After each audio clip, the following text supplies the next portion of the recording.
All right, my commoner friends, it's time to have a tough conversation. Now, commoner is the most evergreen format in Flesh and Blood, and none of us, of course, wants to see cards go away from that format. But sometimes cards risk being so overwhelmingly value positive that they become must plays. And when they're limited to or benefit a specific class, that becomes a problem. Because what's the point of an evergreen format in which all of our heroes stay legal if those heroes aren't even remotely matched? And yes, I do believe the Tiger equipment suite for ninjas has crossed that line and probably needs to go. A huge shout out to our channel members for supporting what we do here. If you want to get involved with the channel and the Dice Commando community, please consider joining as a channel member. Remember, these videos are only possible with your support. You can show that support with a like, a subscribe, and by leaving us a comment and sharing your feedback. Community first, and go Commando.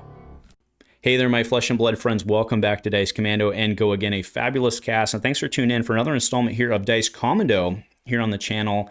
Today, talking commoner formats and maybe something that needs to go from commoner format. Now, yes. Get those dislike buttons ready. I get it. That is always how it goes when I talk bans.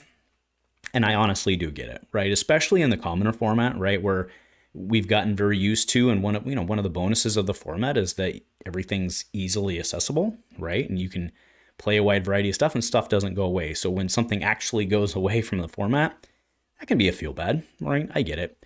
That said, I believe we have to do the right thing for the format, and the top heaviness value, in a value-based format, the ninjas have the Kodachis. They seem to have almost everything, right? That doesn't mean they're winning everything. All right, want to throw that out there. But in terms of where it's drawing, you have to play the format, I think it's a big deal. And I think a big contributor to that is this, what I'm going to call the Kitty Suite from the Round the Table product. Now, this is about a year ago, actually not even quite a year ago at this point, Round the Table was released. And with it came a suite of rare equipment in the Aria deck.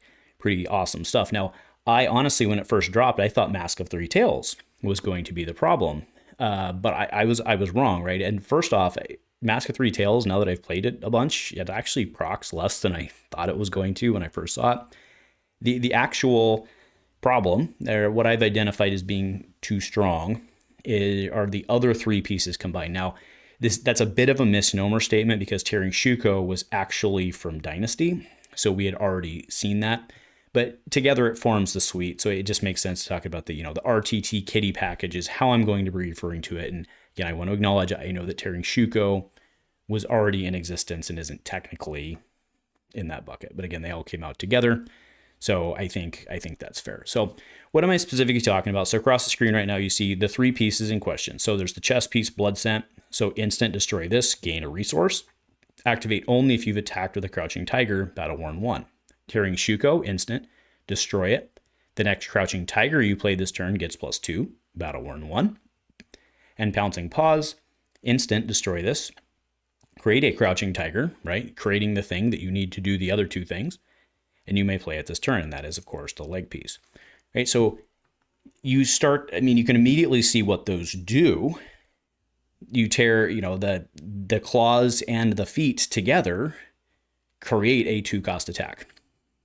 As an instant, so you're not breaking chain risk, so you can maintain chain integrity through 2 cost. But on top of that, you can also produce a resource on that same turn for your next thing on top of it, which of course lets you then set up a pretty big combo swing. And let's go ahead and move to that. So if you are playing Kodachis, because they're really good, and why wouldn't you in commoner, you can go Kodachi. This is off a blue and a Key Unleashed in hand. Okay. You go Kodachi 1, Kodachi for 1, or 2 if you're on Aria. Doesn't have to be, right? So at a minimum, Kodachi 1.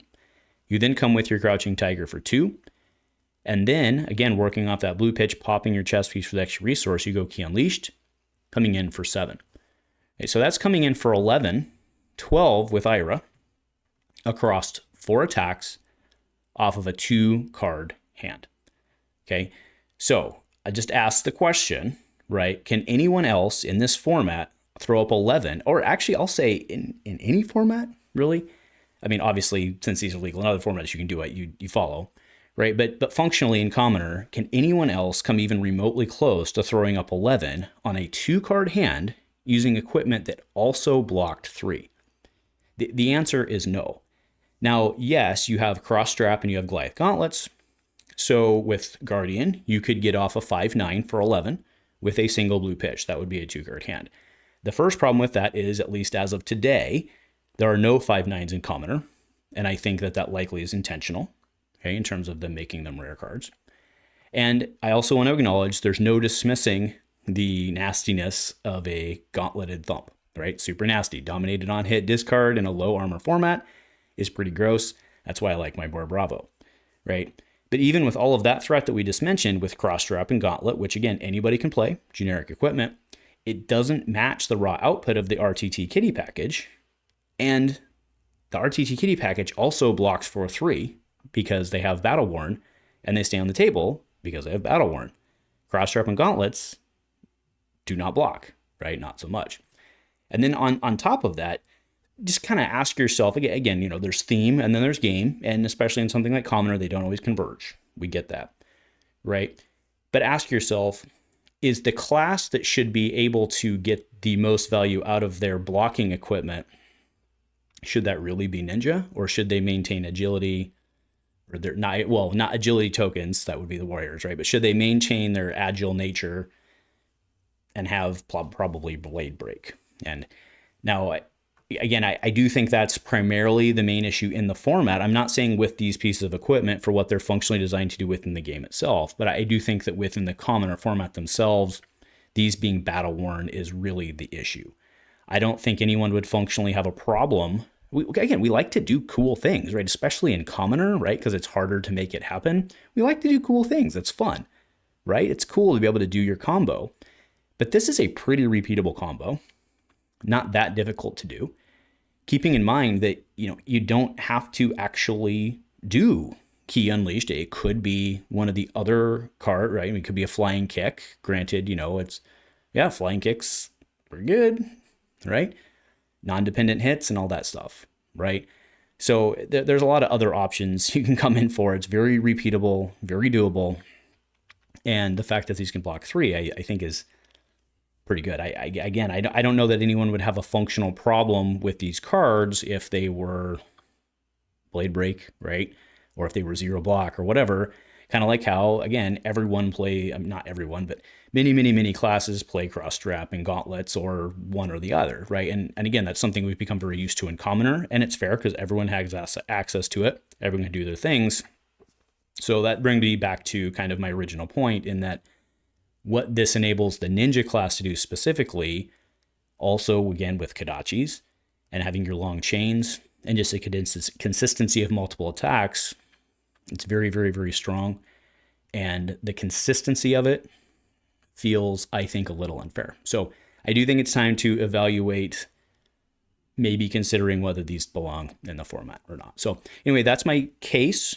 That's my take on it. I would love to hear what you folks think below. Again, it is not, so sync below on the comments, right? But I want to be clear. You know, I'm never a fan of taking things away, especially in a format like Commoner, where, like I said, you want to be able to do cool things, right? The games go faster. Well, sometimes the games go faster, but it's a value-based format. You do your math. You want to be able to do cool things sometimes and pop off combos. But if those combos become just so, oppressive is not the right word, but they become so utility that it just draws everyone there, I think it's a real concern, or at least it's a real talking point. So again, let me know below if you think it's a concern, if you agree, disagree. If not, happy Commoner Thursday. That's right, I know I'm up a day late, but go Commando.